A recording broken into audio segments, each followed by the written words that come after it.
2020 జరగబోయే ఎన్నికలు రేపు ఎన్నికలు జరిగిన తెలంగాణలో భారతీయ జనతా పార్టీ అభ్యర్థి హిందూ బిడ్డ ముఖ్యమంత్రిగా ప్రమాణ స్వీకారం చేసే రోజు దగ్గరలోనే ఉంది. అది ఈరోజు తొలి ఏకాదశి శుభసూచకం.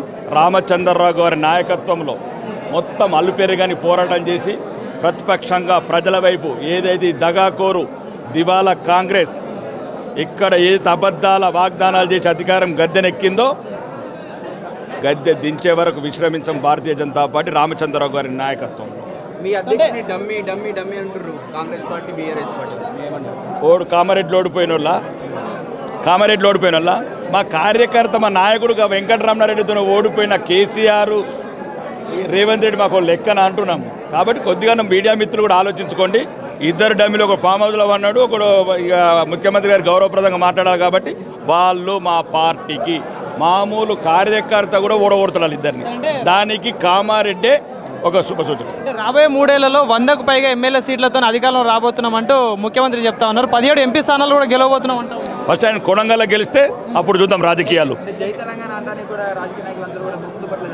నో జై తెలంగాణ బరాబర్ అంటాం. తెలంగాణలో పుట్టిన ప్రతి బిడ్డ అంటాము. మా తాతలు పుట్టినరు మా అంటే ఒక కుటుంబం గురించి అనల్లా. కల్వకుల్ట కుటుంబంకు కడుపునొస్తే తెలంగాణ కన్నీరు గారు ఎట్లా. తెలంగాణకు కడుపునొస్తే తెలంగాణ సంస్కృతికి తెలంగాణ అస్తిత్వానికి తెలంగాణ సెంటిమెంట్కు ఏదైనా ఇబ్బంది అవుతే అందరికన్నా ముందించి పానాలు ఇచ్చేది భారతీయ జనతా పార్టీ కార్యకర్తలు పైడి రాకేష్ రెడ్డి. సార్ నిన్న కాంగ్రెస్ సభలో కూడా కాంగ్రెస్ సంబంధించిన పెద్ద నాయకులు మాట్లాడుతూ కూడా కేంద్రంలో ఉన్న మోడీ అమిత్ షా దేశాన్ని నాశనం చేస్తూ ఉన్నారు. కాంగ్రెస్ హయాంలోనే 50కి పైన కేంద్ర సంస్థలు హైదరాబాద్ రాష్ట్రానికి వచ్చాయి. బీజేపీ హయాంలో ఏం రావట్లేదంటూ మాట్లాడుతున్నారు.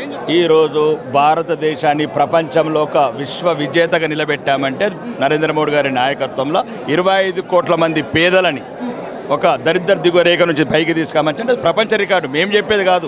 ఈరోజు భారతదేశం రక్షణ రంగం కావచ్చు, లేదు బాంబులు లేని భయం లేని భారతదేశాన్ని నిర్మించడమంటే అది భారతీయ జనతా పార్టీ వల్ల. 18 లైన్ల ప్రపంచమంతా తిరగండి. మీరట్ టు ఢిల్లీ 18 రోజుల లైన్ వేసినామంటే అది ఒక భారతీయ జనతా పార్టీకి సాధ్యం. ఈరోజు దేశంలో అన్ని రంగాలు, వ్యవసాయ రంగం కావచ్చు, మహిళలకు కావచ్చు, విద్య కావచ్చు, వైద్యం కావచ్చు, ప్రతి రంగంలో ఈరోజు ప్రపంచంలోనే నెంబర్ 1 నిలబడడానికి ప్రయత్నం చేస్తున్నాం. దానికి మేము చెప్పే సూచికలు కాదు.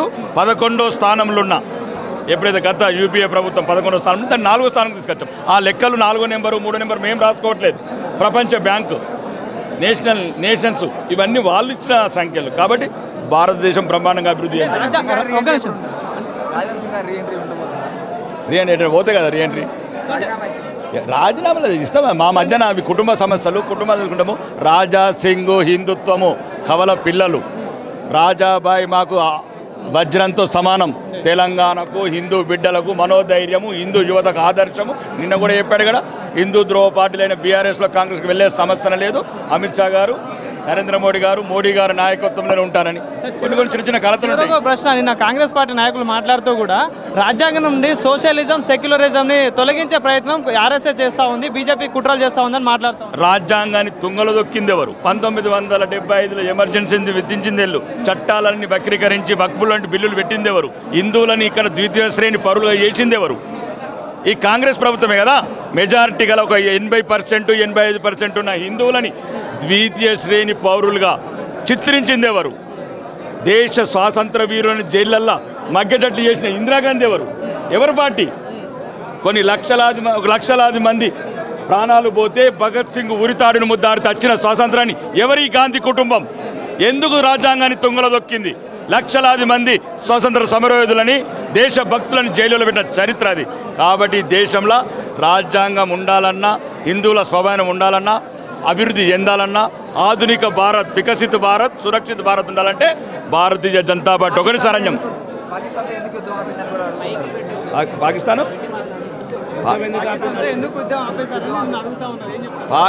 యుద్ధం ఎప్పుడు కూడా శాంతి కాదు. ఉక్రెయిన్ రష్యా వారు చూడండి, లక్షలాది మంది చనిపోతున్నారు. కాబట్టి యుద్ధం ఎప్పుడు చేయాలా, ఎప్పుడు ఆపాలా అది చంద్రగుప్తుడు, చాణక్యుడి రూపంలో ఉన్న నరేంద్ర మోడీకి బాగా తెలుసు. మా సైనికులను కూడా కాపాడుకోవాలా. ఏది క్రికెట్ మ్యాచ్ కాదు, సైనికుల పానాలతో ఆడడానికి ఏ లక్ష్యం అనుకున్నామో ఆ లక్ష్యం పూర్తి చేసినాం, కంప్లీట్ అయిపోయింది.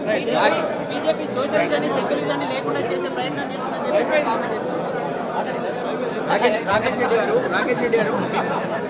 రెడ్డి గారు ఇప్పుడు రాజాసింగ్ అంటా ఉండు కాషాయ బట్టలు వేసుకున్న వాళ్ళంటే బీజేపీకి నచ్చడం లేదు అని చెప్పేసి మాట్లాడుతూ ఉన్నారు, మీరేమంటారు? ముఖ్యంగా కాషాయ బట్టలు కాదచ్చు, కాషాయ బిడ్డనే రామచంద్రరావు.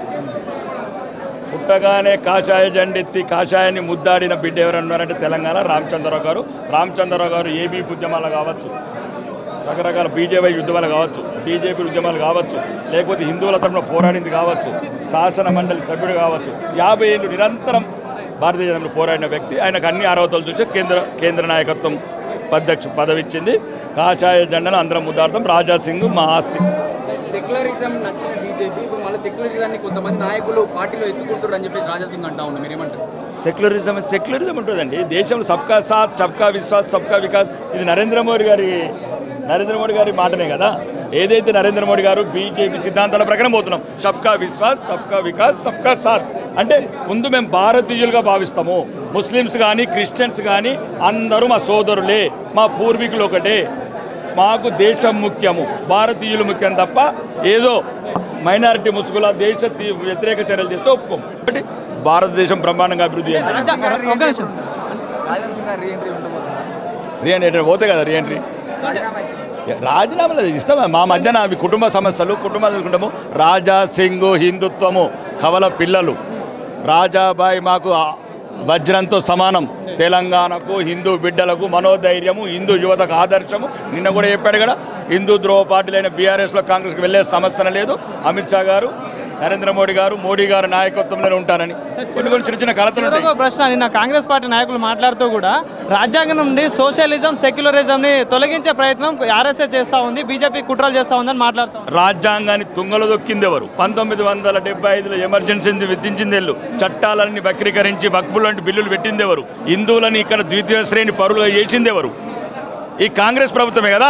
మెజారిటీ గల ఒక 80%, 85% ఉన్న హిందువులని ద్వితీయ శ్రేణి పౌరులుగా చిత్రించింది ఎవరు?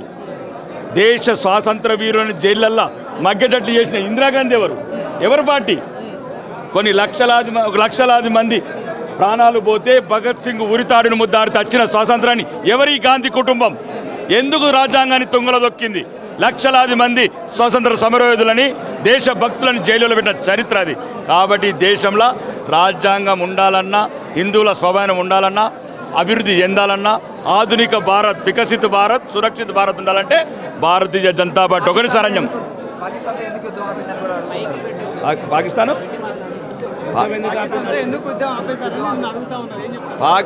యుద్ధం ఎప్పుడు కూడా శాంతి కాదు. ఉక్రెయిన్ రష్యా వారు చూడండి, లక్షలాది మంది చనిపోతున్నారు. కాబట్టి యుద్ధం ఎప్పుడు చేయాలా, ఎప్పుడు ఆపాలా, అది చంద్రగుప్తుడు చాణక్యుడి రూపంలో నరేంద్ర మోడీకి బాగా తెలుసు. మా సైనికులను కూడా కాపాడుకోవాలా. ఏది క్రికెట్ మ్యాచ్ కాదు, సైనికుల ప్రాణాలతో ఆడడానికి ఏ లక్ష్యం అనుకున్నామో ఆ లక్ష్యం పూర్తి చేసినాం, కంప్లీట్ అయిపోయింది.